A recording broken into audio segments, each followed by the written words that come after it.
위대한 시인이며 화가 그리고 철학자였던 칼란 지브란을 여러분 아시죠?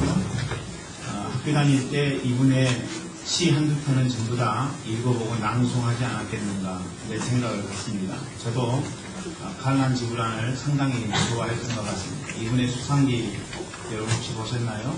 잔잔하게 우리의 영혼과 마음을 파고드는 이 말씀 앞에 상당히 매료되었던 것으로 기억이 납니다. 그가 이런 이야기를 했습니다. 아무리 고달프고 비루한 삶일지라도 오늘 하루 먹을 양식이 있다면 그런 분은 삶을 예찬하라. 좋은 말이죠. 굉장히 감동이 있는 말입니다. 우리가 하루 먹을 양식만 있다면 삶을 비관하지 아니하고 오히려 내게 주어진 삶을 찬양할 수 있는 그런 삶의 내용을 이야기한 부분이라고 생각을 합니다. 그런데 그가 이제 48세의 나이로 생을 마감하면서 했던 이야기가 참 아이러니입니다.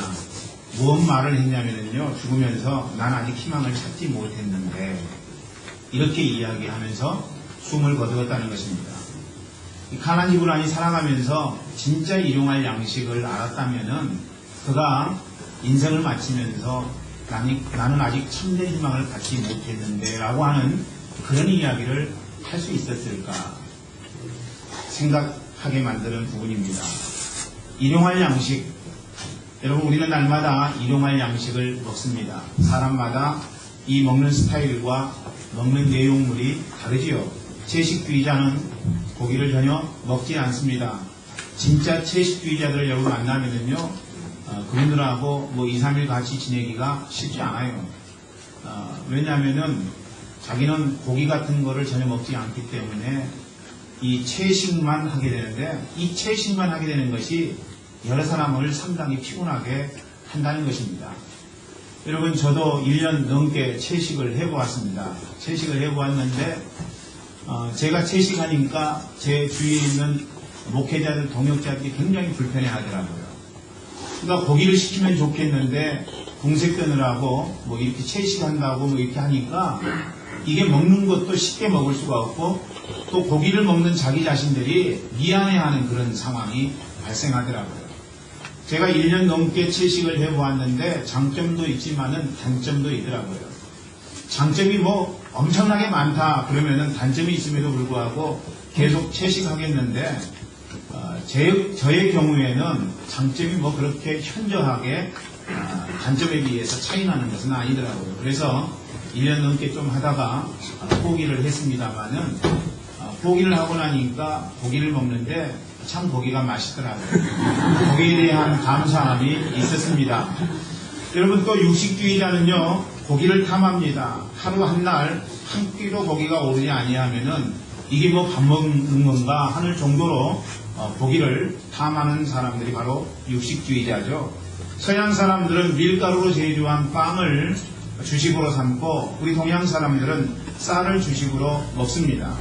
그 중에서도 한국과 일본은 찰진 쌀을 좋아하죠. 그래서 밥에 윤기가 흐르고 찰진 쌀을 밥으로 해서 이렇게 먹게 되면 김 하나만 있어도 밥을 많이 먹게 되는 그런 현상을 볼 수 있게 됩니다. 찰진 쌀, 찰진 밥 참으로 맛있죠. 여러분 이제 설날이 지나가고 그리고 15일 있으면 정월 대보름이 오게 되는데 이번 정월 대보름에는 찰밥을 좀 먹고 싶은 생각이 있습니다. 우리 집사람이 해줄지 안 해줄지는 모르겠습니다만은 이렇게 강단에서 선포하는 이유는 상당히 부담감을 주는 것이죠. 부담감이 느껴지더라도 이번에는 좀 찰밥을 먹고 싶습니다. 여러분 찹쌀에다가 여러 가지 곡식을 섞어서 찰밥을 만든 다음에 여러 가지 나물을 묻혀서 호박나물, 콩나물, 또 시금치 이런 나물들을 해가지고 이 찰밥하고 함께 먹으면 얼마나 맛있는지요. 여러분 오늘 아침을 좀 부실하게 먹고 오신 분들은 이 이야기 하면은 침이 넘어가리라고 생각을 합니다. 어쨌든 찰밥에다가 가진 나물을 올 정월 대보름에는 좀 먹고 싶습니다. 우리 정미대장님이 좀 참조해 주시기 바랍니다. 여러분 양식이라고 하는 것은 입에서 목구멍으로 또 목구멍에서 위로 삼키는 음식물만 있는 게 아닙니다. 즉 물질적 양식만 있는 것이 아니라 양식에는 우리 눈에 보이지 않는 양식도 있다는 것입니다. 어떤 사람이 쾌락을 탐한다면은 그 사람에게 쾌락은 양식이 될 것입니다. 또 밥을 안 먹어도 도박만 하게 되면은 눈빛이 빛나는 사람들은 도박이 그의 양식이 될 것입니다. 뿐만 아니라 여러분 자기 나름대로의 성공에 사로잡혀서 사람 사랑하는 방식을 전혀 생각하지 않는 사람들은 자기 나름의 성공이 양식이 될 것입니다. 사랑하는 형제자매 여러분, 여러분의 양식은 무엇입니까? 오늘 본문을 통해서 우리는 예수님께서 양식으로 삼은 것이 무엇인지를 보게 되죠. 우리 주님께서 무엇을 양식으로 삼았습니까? 저는 말씀을 통해서 여러분 모두 다 예수님 양식을 여러분들의 양식으로 삼는 은혜가 충만하기를 주의 이름으로 간절히 축원합니다. 그렇다면 예수님 드신 그 양식은 무엇일까요? 첫째로 그는 보내신 이의 뜻을 행하는 것을 양식으로 삼았다고 하는 것입니다. 보내신 분은 누구십니까? 보내시는 분은 바로 하나님이시죠. 그러니까 하나님께서 예수님을 이 땅에 보내셨는데 예수님은 이 땅 살면서 보내신 하나님의 뜻을 이루는 것, 이것이 자기의 양식이라고 고백했던 것입니다. 34절 상반절 말씀 한번 읽어볼까요? 시작. 예수께서 이르시되 나의 양식은 나를 보내신 이의 뜻을 행하며 나를 보내신 이의 뜻을 행하는 것, 그것이 나의 양식이다. 예수님은 말씀하셨죠. 여러분은 누구의 뜻대로 사십니까? 오늘 이 땅을 사시면서 여러분 누구의 뜻대로 사세요? 내 뜻대로 살죠. 내 뜻대로 사는데 여러분 우리가 오늘 무엇을 할 것인가? 오늘 내가 감당해야 될 것은 무엇인가? 어떤 사람을 만나고 어떤 일을 완수해야 될 것인가? 그런 것들은 우리가 생각하고 결정짓고 그렇게 해서 살아갑니다만은 우리 인생에 결정해야 될 아주 중대한 문제에 있어서는 누구의 뜻대로 우리가 응답해야 되는 거예요? 하나님 뜻대로 응답해야 되는 것이라는 이야기입니다.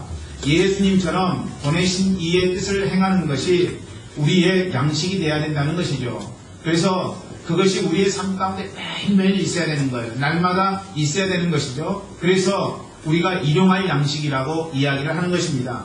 그러면 보내는 이의 뜻은 무엇일까요? 예수님께서 하나님께서 이 땅에 보내셨는데 이 땅 살면서 예수님은 보내신 하나님의 뜻을 어떻게 이루며 사셨을까요? 여러분 예수님께 있어서 하나님이 보내신 뜻은 뭐냐면은 십자가라고 하는 것입니다. 십자가예요. 그러니까 예수님이 이 땅에 탄생하신 그 순간부터 축제고 기쁨이고 감사고 찬양이고 이런 것만 아니라고 하는 것입니다. 예수님이 이 땅 위에서 태어나셨다 하는 것, 그것은 십자가하고 밀접하게 연관이 있으므로 예수님이 태어나실 그때의 십자가를 우리는 곧바로 생각해야 된다는 것입니다. 여러분 예수님의 공생의 3년 6개월 동안 사셨던 그 모든 것들도 이 십자가하고 연결된다는 것입니다. 제자 사역을 하신 것, 그것은 결국에는 예수님께서 십자가에 못 박혀 죽으시면서 제자들에게 당부하실 그 메시지가 있기 때문에 제자들을 선택하시고 부르신 것 아니겠느냐는 것이죠. 여러분 병 고침의 사역도 모두 다 예수님의 십자가하고 연결이 된다는 것입니다. 겟세마네 동산에서의 고백도 여러분 예수님께서 십자가를 지는 것으로 귀결이 된다고 하는 것입니다. 예수님께서 십자가를 지시하마니 만민이 죄사함을 받고 구원받게 되는 것이죠. 예수님이 십자가를 지지 아니하면 만인이 구원받을 수가 없는 거예요. 십자가의 고통을 감당해야만, 예수님께서 그 일을 감당하셔야만 하나님께서도 인류를 위한 당신 사랑을 비로소 보일 수 있게 된다는 것입니다. 하나님이 선지자와 여러 가지 모양으로 당신의 뜻을 말씀하셨지만은 이 땅에 사는 사람들이 그 하나님의 뜻을 알지 못했어요. 그래서 하나님께서 예수님을 이 땅에 보내기로 하신 것 아닙니까? 그리고 급기야 예수님을 십자가에 못 박으실 때 이 땅 위에 사는 사람들이 하나님의 사랑과 은혜 앞에 굴복하고 응답하게 된 것 아니냐는 이야기입니다. 여러분 십자가를 잊지 않고 날마다 십자가를 향해 가는 삶이 바로 예수님의 삶이었다고 하는 것입니다. 여러분 하루 한순간도 예수님께서 십자가를 생각해 보지 않은 적은 없다는 사실이에요. 그것이 바로 예수님 양식이었던 것입니다. 모든 게 십자가로 돌아갑니다. 마치 어린아이들이 어떤 일을 하다가도 엄마하고 엄마 품으로 돌아가듯이 인형놀이 하다가도 엄마하고 엄마 품으로 돌아가듯이, 그리고 친구들하고 놀다가도 엄마하고 엄마 품으로 돌아가듯이, 예수님의 생애라고 하는 것은 모든 것이 다 십자가를 향해서 나간 것이었다고 하는 것입니다. 그것을 신학용어로는 구속사적 관점이라고 이야기를 합니다. 여러분, 아담과 하와가 하나님 앞에 범죄했어요. 범죄하고 났는데 부끄럽잖아요. 하나님께서 다가가셨어요. 하나님께서 다가가셔서 그들에게 옷을 해 주셨습니다. 옷을 해 입을 때에는 분명하게 여러분, 양이 죽음을 당해야 된다는 것이죠. 그러니까 하나님께서 그들을 위해서 옷을 해 주었다라고 하는 것은 하나님께서 만인을 구속하기 위해서 십자가 사건을 계획하셨다는 것을 보여주고 있는 것이라는 거죠. 그러니까 구약 속에서 이 메시아는 오실 메시아를 예표하고 있습니다만은 우리는 성경의 곳곳에서 이미 내재되어 있는 예수님을 보게 되는 것이고 메시아를 보게 된다는 것입니다. 어린 양이 죽임을 당해서 아담과 하와가 옷을 해 입었다면은 우리는 그 속에서 우리를 중보하시고 십자가를 지실 예수 그리스도의 모습을 상징적으로 목격하게 된다는 것입니다. 여러분, 가인과 아벨이 하나님 앞에 제사를 드렸습니다. 그런데 히브리서에서 보니까 아벨은 양으로 하나님 앞에 제사를 드렸다고 이야기합니다. 그리고 나서 히브리서가 우리에게 말씀해 주시기를 피 흘림이 없은즉 제사함이 없다고 이야기를 해주고 있습니다. 여러분, 아벨이 양을 잡아서 하나님 앞에 제사했다는 의미가 무엇입니까? 그 속에도 예수 그리스도가 십자가를 짐이 상징적으로 내포되어 있는 것 아니겠습니까? 여러분, 구약 성경의 구구절절히 예수 구리스도의 이 땅에 오셔서 했던 사역, 십자가의 사역을 보여주고 있다는 것입니다. 노아의 방주도 예수 그리스도의 구원의 역사를 말씀하는 것이요, 제물로 드려지는 이삭을 통해서도 이제 여호와 이레의 하나님께서 예수 그리스도를 이 땅에 예비하셔서 우리로 하여금 하나님 앞에 흠없고 점없는 그런 인생으로 되는 역사를 허락해 주심을 상징적으로 보여주고 있다는 것입니다. 이스라엘 백성들이 출애굽했어요. 출애굽할 때에 죽음의 사자가 몰려왔습니다마는 이스라엘 백성들 가정마다 양을 잡아서 그 양의 피를 문설주에다가 발랐는데 그것은 무엇을 상징하느냐? 이것입니다. 바로 예수 그리스도가 우리를 위해서 십자가에 못 박혀 죽으셨다. 그리고 우리의 죄를 사해 주셨다는 것을 여러분 상징적으로 보여주고 있는 것이 바로 문설주에 발라진 어린 양의 피가 아니겠느냐, 이런 이야기입니다. 그러니까 예수님의 생애라고 하는 것은요, 구속사적인 관점에서 태어나셨고 사셨고 그리고 결국에는 십자가에 못 박혀 죽으신 것이라고 하는 것입니다. 이것이 바로 이 땅 위에 예수 그리스도를 보내신 하나님의 뜻이셨고, 우리 주님은 그 하나님 뜻을 이룸에 있어서 조금의 갈등도 하지 아니하고 주님 앞에 응답하실 수가 있었다는 것입니다. 하나님께서 바울을 보내신 뜻은 무엇일까요? 그것은 여러분이 알고 있다시피 이방 선교입니다. 그러므로 바울에게는 이방 선교가 하나님이 허락하시는 양식이었어요.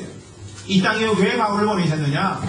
처음에는 알지 못했지만은 인생을 살아가면서 예수님을 만나고 그 예수 안에서 성장하고 또 하나님의 사역자로 감당하다 보니까 하나님이 자기 자신을 이방 선교사로 보내셨다는 사실을 바울은 알게 되었던 거예요. 그래서 바울 서신 말씀을 보면은 곳곳에 이방 선교에 대한 바울의 그런 소명들이 나타나고 있는 것을 우리는 목격하게 됩니다. 바울은 이방 선교하면서 하나님께서 내게 이 이방 선교의 양식을 주셨다는 사실을 순간순간마다 느꼈던 것입니다. 베드로는 여러분 무엇이 양식입니까? 교회를 세우는 거였습니다. 그래서 음부의 권세가 패하지 못하도록 이 교회의 열쇠를 내게 주겠다. 우리 주님이 그렇게 말씀하신 것 아닙니까? 그러므로 교회를 세우는 것, 그것은 베드로의 양식이었습니다. 그런 관점에서 생각해 본다면 오늘 이 자리에 앉아있는 여러분들의 인생 속에도 하나님께서 분명히 여러분을 이 땅에 보내신 목적과 이유가 있다는 것입니다. 여러분 그것을 알고 살아야 돼요. 그것을 알아야 인생을 하나님 뜻에 맞추어 살 수 있기 때문에 그렇습니다. 여러분 중에 어떤 분은요, 의료, 선교, 사명을 위해 태어난 분들이 있습니다. 그런 분들은 의료, 선교사로 헌신하는 일에 모든 일정이 맞추어져야 돼요. 그렇죠. 하나님이 부르신 부름의 사명이 무엇인지를 알고 그 뜻 앞에 응답해야 되는 것이죠. 여러분, 그게 그들의 양식이 될 수 있다는 것입니다. 물론 의료 선교사가 되는 것은요, 보통 의료인이 되는 것보다 훨씬 더 어렵습니다. 의료인은 그냥 열심히 공부해서 열심히 실습해서 의사가 되면 되지만은요, 의료 선교사는 공부만 해서 되는 것이 아니라고 하는 거예요. 영성이 없으면 안 됩니다. 하나님 앞에 훈련 받아야죠. 하나님 앞에 연단 받아야 돼요. 어떻게 하면 하나님 뜻대로 살 것인가? 어떻게 하면 하나님께서 내게 허락하신 사명대로 응답하며 살 것인가? 자기 자신을 훈련하고 연단하고 그리스도 예수 안에서 성장시키지 아니하면 안 된다는 것입니다. 공부만 열심히 하면 되는 게 아니에요. 여러분, 예배해야죠. 모임에 나가야죠. 그래서 하나님께서 나를 부르신 부름의 상이 무엇인지 매 순간순간마다 확인해야지요. 세배, 네배, 보통 의료인보다 의료선교사는 힘들다는 이야기입니다. 그럼에도 불구하고 내가 하나님의 아버지의 일을 행함으로 이것이 내게 양식이 되어서 나는 즐겁다, 나는 감사한다, 나는 기쁘다, 이렇게 삶을 살아가는 것이 바로 의료선교사로서 사명을 받은 자의 모습이라고 하는 것입니다. 지난 선거 영신 때 기록한 기도 제목에 두 분이 이런 기도를 적었습니다. 기도하는 아내, 기도하는 엄마, 기도하는 딸, 기도하는 며느리가 되게 하옵소서. 할렐루야. 여러분, 아름다운 기도죠. 이분들에게 있어 하나님이 이 땅에 보내신 이유는 뭐냐면요, 기도로 가족을 섬기는 것이라는 이야기죠. 우리가 여러 가지 많은 방법으로 가족을 섬길 수 있지만은 가장 훌륭하고 가장 아름다운 것은요, 하나님 앞에 기도로 가족을 섬기는 일이에요. 여러분, 기도로 가족을 섬기기를 저는 소망합니다. 하나님 앞에 여러분의 남편, 여러분의 아내를 위해서 기도하세요. 여러분의 자녀를 위해서 기도하세요. 눈물로 씨를 뿌리는 자는 기쁨으로 단을 거두리로다. 할렐루야. 여러분, 우리가 우리 자녀를 위해서 눈물로 하나님 앞에 간절히 구하면요, 하나님께서 우리의 기도를 응답해 주시고 들어주신다는 일입니다. 여러분, 그런 분은요, 한 걸음 더 나아가 모든 일을 기도로 섬기게 될 것입니다. 그러므로 이게 여러분 아름다운 일인 거예요. 이기적인 삶이 아니라 이타적인 삶을 사는 거예요. 나를 헌신해서 다른 사람이 잘 되기를 하나님 앞에 간구하고 기도하는 일은 우리가 이 땅 위에서 헌신할 수 있는 그 어떤 것보다도 귀하고 소중한 일이라고 저는 생각을 합니다. 어떤 분들은 정직한 청부가 되는 게 삶의 양식인 분들이 있을 수 있습니다. 청렴하고 그리고 부자로 살지 아니하고 주님이 주신 것만큼만 누리면서 사는 그런 가난한 자가 되는 것이 하나님이 내게 주신 일용할 양식이다, 이렇게 생각을 하고 부자로 살지 아니하고 돈 벌지 아니하고 그냥 있는 것 가지고 먹고 살기를 하는 분들이 있을 수 있습니다. 훌륭합니다. 대단합니다. 그러나 저는 여러분들이 다 청빈을 소유하지 않기를 원합니다. 여러분들 가운데 청부를 꿈꾸는 자들이 있기를 원합니다. 청부는 뭐예요? 청렴하게 부자가 되는 거예요. 세금 포탈하지 아니하고 세금 내면서도 하나님 앞에 귀하고 아름다운 삶을 사는 거예요. 부자로 인생을 사는데 여러분, 그것이 정말로 남 등치고 그리고 사기치고 이렇게 해서 부자가 되는 것이 아니라 하나님의 방식대로 하나님의 방법대로 하지만은 하나님이 축복하셔서 부자로 인생을 살면서 하나님 앞에 아름답게 응답하며 사는 인생, 여러분 그것이 바로 천국의 인생 아니겠습니까? 할 수만 있다면 여러분들이 천국을 꿈꾸기를 원합니다. 우리 교회 성도들 가운데 천국가 많이 나오기를 저는 소망합니다. 정직하게 돈 벌어서 하나님 위해서 멋지게 쓰는 인생, 그것을 꿈꾸라는 거예요. 그런 분들은 잘 벌어서 하나님 위해 쓰는 것을 하나님의 뜻으로 삼아 그 일 이룸을 양식으로 삼아야 됩니다.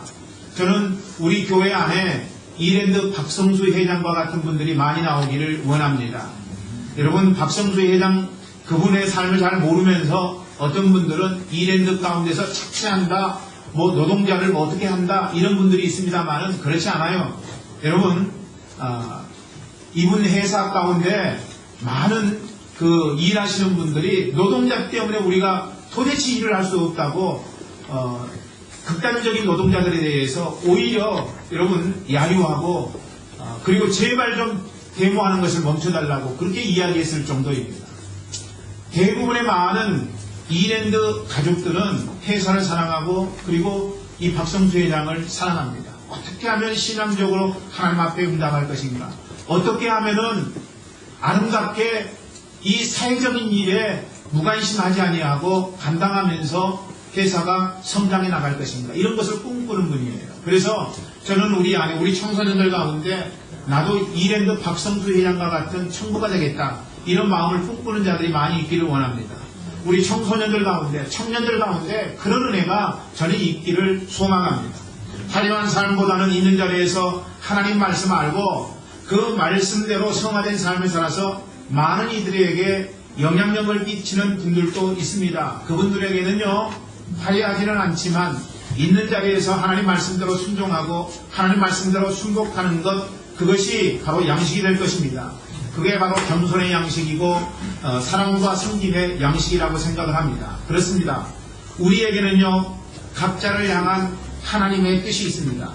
그것 이루는 것을 양식으로 알고 사는 인생은, 그래서 세상 사람들이 인정해 주지 않더라도 하나님께서 인정해 주시는 법입니다. 저는 우리 교회 모든 분들이 하나님 뜻에 응답하는 것을 참된 양식으로 알고 살기를 주의 이름으로 간절히 축원합니다. 두 번째, 우리 예수님은 무엇을 양식으로 삼았는가 하면요, 그냥 하나님께서 허락하신 일을 온전히 이루는 그것을 양식으로 삼았습니다. 하나님 원하시는 사명 앞에 응답했어요. 그런데 그 사명을 온전히 이룬 거였어요. 예수님은 하나님께서 부여하신 사명, 하나님께서 허락하신 사명을 온전히 이루신 분이십니다. 여러분, 34절 하반절 아주 짧은 말씀 한번 읽어볼까요? 시작. 그의 일을 온전히 이루는 이것입니다. 그의 일을 이루는 이것입니다. 그런데 어떻게 이룬다고요? 온전히 이룬다. 여러분, 온전히 이룬다는 말은 가감하지 않는다, 주님께서 말씀하신 대로 그대로 이룬다, 이런 의미가 담겨져 있는 말씀입니다. 어떤 사람은 자기에게 주어진 미션을 30%만 감당하는 사람이 있습니다.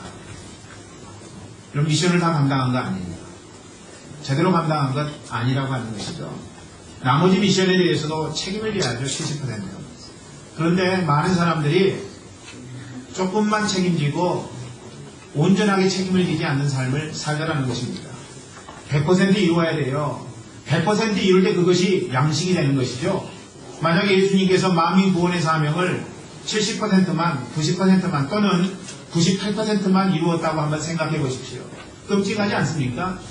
여러분, 주님께서 우리를 위해서 십자가에 못 박혀 죽으시고 또 희생하시고 헌신하셨는데 그 희생과 헌신이 98%였다고 생각해 보세요.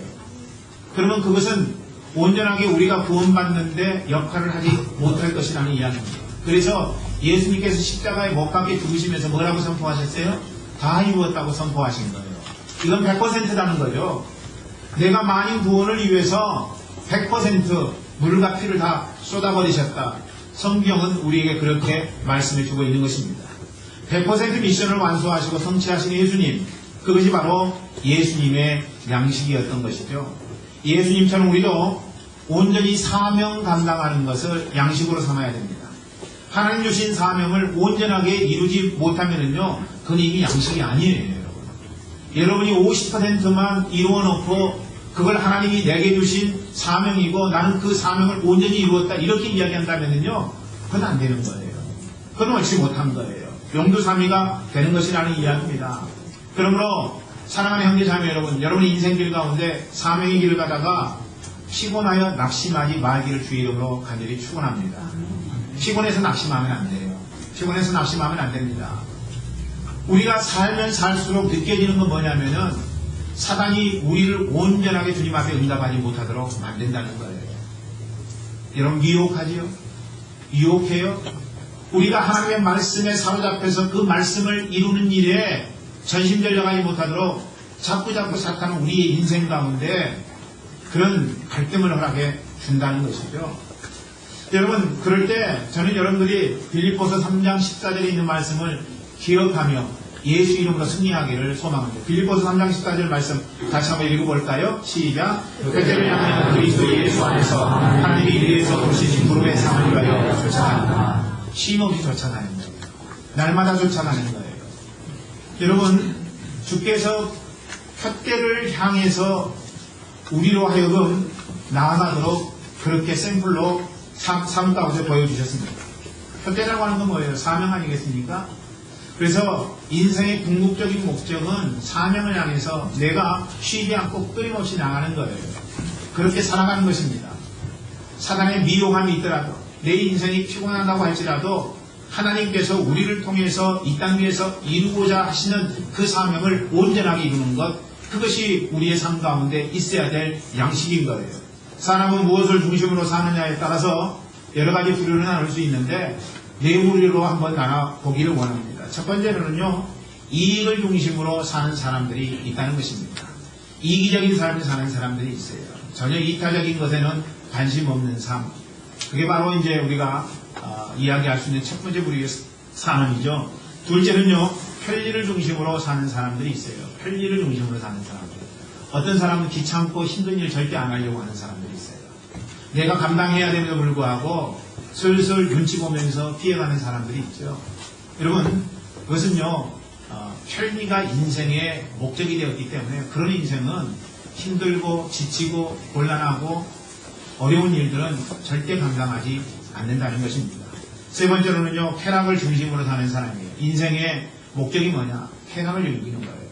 하나님 앞에 응답하지 아니하고 정말로 내가 이 땅 살아가는 사람으로서 감당해야 될 몫을 감당하지 아니하고 쾌락을 위해서만 살아가는 거예요. 엔조이하고 즐기고요. 여러분 그렇지 않습니까? 주일날 하나님 앞에 예배드리는 것은 우리의 최대의 우선순위입니다. 이 일을 우리가 감당해야죠. 하나님 앞에 예배드리는 일. 그런데 쾌락을 이기는 사람은 하나님 앞에 예배드리는 것보다도 내 인생 가운데 즐거움을 주는 것이 있다면 그것을 먼저 선택하더라는 것입니다. 여러분, 마지막은요, 사명을 중심으로 사는 사람인데 우리 신앙인은 사명을 중심으로 사는 사람들입니다. 할렐루야. 여러분, 우리는 사명을 중심으로 사는 사람들이에요. 우리에게 하나님이 허락하신 사명이 없다면은 우리의 인생의 목적이 없게 되는 것이라는 이야기죠. 그런데 우리가 예수 그리스도 안에서 거듭나고 보니까 하나님께서 우리를 향해서 주신 선한 일이 있더라는 것입니다. 우리가 이 선한 일을 위해서 주님 앞에 살아가야 되는 이제 목표가 생긴 것이죠. 선교 역사 가운데 중국 선교사로 갔던 앤 월터 권 선교사가 있습니다. 아름다운 처녀였고 그리고 의과대학을 졸업했던 재혼이었습니다. 그런데 의과대학을 졸업한 후에 선교사로 자원하여 중국으로 가게 됩니다. 그 당시는 중국으로 가게 되면은 돌아오지 못할 것이다 라고 하는 그런 생각들이 지배적이던 때였습니다. 앤의 어머니는 앤에게 210달러 금부치를 주면서 안전하다는 한마디만 전보로 쳐주었으면 좋겠다 이런 부탁을 하게 됩니다. 얼마 후에 앤에게서 전보가 왔습니다. 내용은 어머니가 기다리던 안전하다가 아니라 즐겁다 였습니다. 즐겁다. 여러분 2회 이 마침표 찍으면서 즐겁다. 이게 바로 그리스도인의 저는 고백이라고 생각을 합니다. 믿습니까 여러분? 별로 아멘 소리가 안 나네요. 아멘 좀 크게 하세요. 할렐루야. 주께 헌신한 사람은요, 안전과 편안함을 찾아다니지 않습니다. 하나님이 나에게 부르신 부름의 상이 무엇인가, 그 사명을 찾고요, 그 사명 속에서 즐거움을 느끼는 사람인 거예요. 내가 하나님이 나를 향해서 부르신 그 일을 하면은 마음 가운데 즐거움이 있어요. 기쁨이 있어요. 감사가 넘쳐요. 그 직무를 수행하면서 끝까지 온전하게 감당하는 자의 자세가 저는 사명자의 자세라고 생각을 합니다. 모양만, 입으로만 사명 완수하면 안 돼요. 그런 일은요, 앵무새도 할 수 있어요. 앵무새도 할 수 있습니다. 앵무새도 훈련시키면은 나는 사명자다. 이 이야기 할 수 있을 거예요. 그렇다면 앵무새가 사명자입니까? 말한다고 해서 사명자입니까? 아니라는 것이죠. 여러분들이 인생 살면서 나는 사명자입니다. 나는 사명자입니다. 아무리 외친다고 할지라도 겉으로만 사명자의 모습을 나타낼 뿐 속의 마음 중심에 온전히 사명 감당하겠다라고 하는 그런 확신과 결단이 없다면은 그런 인생은 사명자로 살아갈 수가 없게 된다는 것입니다. 저는 그래서 여러분들이 토마토의 영성을 소유하기를 원합니다. 겉도 빨갛고 속도 빨간 것. 겉은 파란데 속은 빨간 이런 수박과 같은 삶이 아니라 겉도 밝았지만 속도 밝은 토마토의 영성을 배우기를 원해요. 여러분, 우리가 우리의 입술로 저는 사명받은 자입니다. 하나님께서 저를 부르셨습니다. 이 고백하지만은 우리의 중심으로도 사명 감당하는 자가 되어야 돼요. 주께서 오늘 이 땅에 부르신 그 부름의 상이 어떤 것인가 날마다 생각하며 온전하게 사명을 이룬 자의 그런 삶이라면은 우리 주님께서 우리를 인정해 주시고 그런 인생은 사명이 그의 양식이 될 수 있다는 것입니다. 저는 모두 다 예수님처럼 온전하게 사명이 이루어서 양식되기를, 그것이 양식되기를 주의 이름으로 간절히 축원합니다. 세 번째, 예수님의 양식은 뭐였느냐면요, 그는 하나님 뜻을 이루에 있어서 미래를 보는 비전을 양식으로 삼았다는 것입니다. 35절 말씀 읽어볼까요? 시작. 너희가 넉 달이 지나야 추수할 때가 이르겠다 하지 아니하느냐. 내가 너희에게 이르노니 눈을 들어 맞출거라. 키우여 추수하게 되었더라. 사람들은 넉 달이 지나야 추수할 수 있다고 이야기를 했습니다. 하지만 우리 예수님은 지금 추수할 때가 되었음을 환상으로 보았습니다. 눈을 들어라고 이야기하고 있죠. 예수님께서 눈을 들어 밭을 보셨다. 이렇게 성경은 진술하고 있습니다. 저는 우리 성도들이 다른 사람들보다 4달 앞서서 움직이는 사람들이 되기를 소원합니다. 다른 사람들보다 4달 빨리 움직여야 돼요. 여러분, 4달 빨리 움직이는 자가 이 땅 위에서 성공할 수 있다는 것입니다. 그러기 위해 해야 될 일이 뭐예요? 눈을 들라고 하는 것입니다. 눈을 들라고 하는 거예요. 눈을 들지 않으면은 하늘의 신령한 것들을 볼 수가 없습니다. 눈을 들어서 하늘을 쳐다봐야만이 하늘의 구름을 볼 수 있고 오늘 날씨 좋은데요, 하늘 파란 것을 우리가 확인할 수 있다는 것입니다. 여러분, 눈을 들지 아니하면은 이렇게 고개 숙이고 있는 자세인데, 그렇다면 그런 상태에서 볼 수 있는 것은요, 땅의 것만 보게 된다는 것이죠. 여러분, 땅의 것이 뭐예요? 음란과 사기와 질투와 시기와 욕심과 이런 것들이 땅의 것 아니겠습니까? 이 땅의 것을 버리라고 성경은 이야기하고 있잖아요. 그런데 우리가 고개를 들지 아니하는 한 우리는 땅의 것을 볼 수밖에 없다는 것입니다. 여러분, 그런 인생은 하나님 이루실 일들이 보이지 않아요. 전혀 안 보입니다. 그러므로 여러분들이 하나님 이루실 일들을 체험하기 위해서는 어떻게 해야 되느냐면요, 눈을 들어 하늘을 보아야 된다는 것입니다. 그것이 바로 영적인 안목이고 비전이라고 하는 것입니다. 그럴 때 주님이 여러분에게 지혜를 주시는 거예요. 눈을 들어서 하나님 주시는 지혜를 소유할 때, 하나님 주시는 비전을 소유할 때, 그때 하나님께서 지혜를 주셔서 이 세상 사람들이 볼 수 없는 것들을 볼 수 있는 영안이 열리게 된다는 것입니다. 저는 여러분들이 이 지혜를 구하기를 원합니다. 하나님, 제가 당신께서 주시는 지혜를 소유하기를 원합니다. 하나님 앞에 매 순간마다 하나님 지혜를 구하세요. 구해 주시고 끊이지 아니하시는 하나님께서 여러분의 인생 가운데 허락해 주실 거예요. 영적인 안목과 비전을 갖고 하나님 앞에 지혜를 달라고 기도하시면 하나님께서 여러분에게 영적인 지혜를 주심으로 남들이 보지 못한 것 보게 될 것이라는 이야기입니다. 하나님께서는 잠언 29장 18절에 이런 비전에 대한 말씀을 기록하셨습니다. 18절 말씀 볼까요? 잠언 29장 18절입니다. 시작. 묵시가 웃으면 백성이 방자히 행한다. 여기서 묵시라고 하는 것은 비전입니다. 비전이에요. 다른 말로 하자면 묵시를 비전으로 바꿀 수가 있는 거죠. 또 방자히 행한다는 말은요, 신중함이나 자제력을 상실한 경거망동으로 바꿀 수가 있습니다. 따라서 이 말씀은 비전이 없으면 인간은 경거망동한다는 의미입니다. 비전이라고 하는 것, 그것은 눈에 보이지 않는 것을 볼 수 있는 통찰력이죠. 그러니까 위대한 비전을 지닌 사람은요, 위대한 통찰력을 지닌 사람이라고 할 수 있을 것입니다. 따라서 비전을 지닌 자의 시선은요, 언제나 오늘을 뛰어넘게 되어 있어요. 지금 현실을 뛰어넘게 되어 있다는 것입니다. 그리고 먼 곳을 향해 있어요.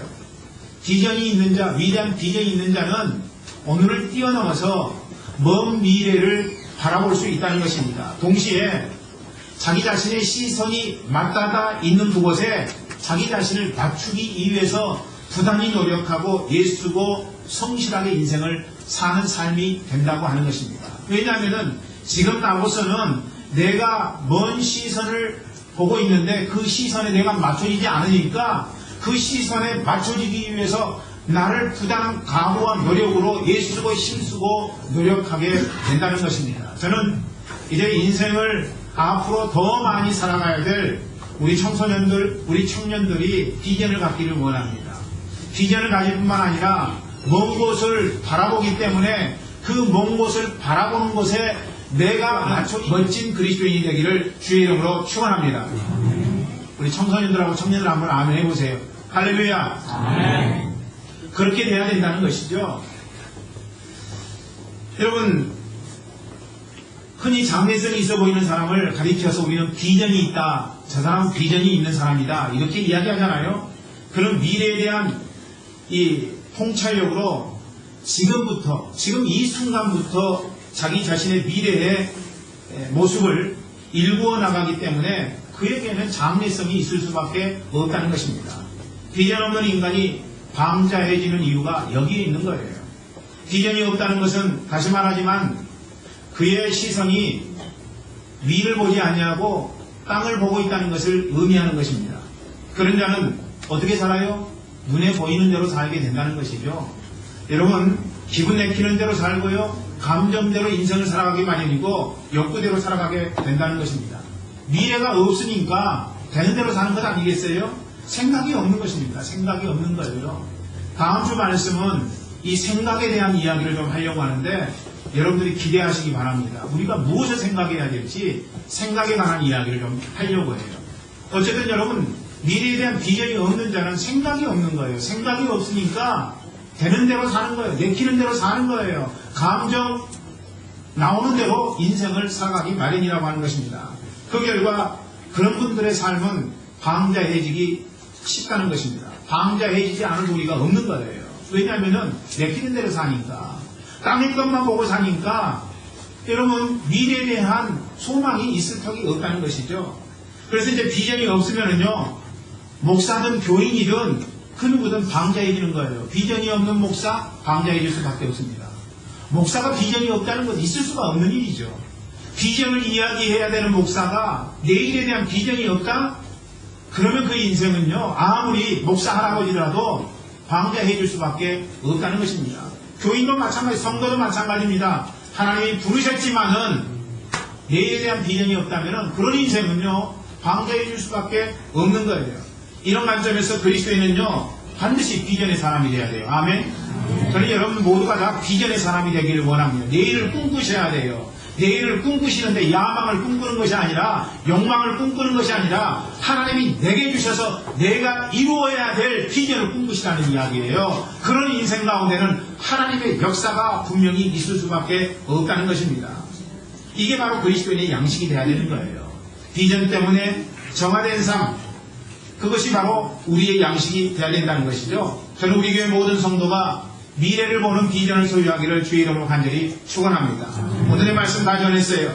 예수님의 양식은 뭐라고요? 세 가지라고 여러분에게 말씀드렸습니다. 첫째로 보내신 이의 뜻을 알고 행하는 것, 이게 여러분의 양식입니다. 두 번째로 사명을 온전히 이루는 것, 이게 우리의 양식입니다. 마지막 세 번째로 눈을 들어 비전을 갖는 것, 이게 우리의 양식이라고 하는 것이죠. 동일하게 여러분의 양식도 예수님처럼 이것이 되어서 여러분 삶이 주 안에서 행복한 삶이 되기를 주의 이름으로 간절히 축원합니다. 아멘. 기도하겠습니다. 하나님 아버지, 이 시간 우리 하나님 아버지께서 저희의 삶 부분을 다 만지시고 함께 해주셔서 치료받고 낫게 하시고 하나님 넉넉한 삶을 살게 하시되 주께서 저희에게 풍성한 삶으로 함께해 주시옵소서. 지금은 우리 주 예수 그리스도의 놀라우신 은혜와 아버지 하나님의 극진하신 사랑하심과 성령의 감화 내조 충만하십니다. 이제 간만에 프라하님 교회를 방문한 임승표 집사님, 김난양 집사님 머리 이외, 저들의 가족 이외, 또한 하나님 앞에 예수님께서 양식 삼았던 것을 양식으로 삼고 인생 살기를 원합니다.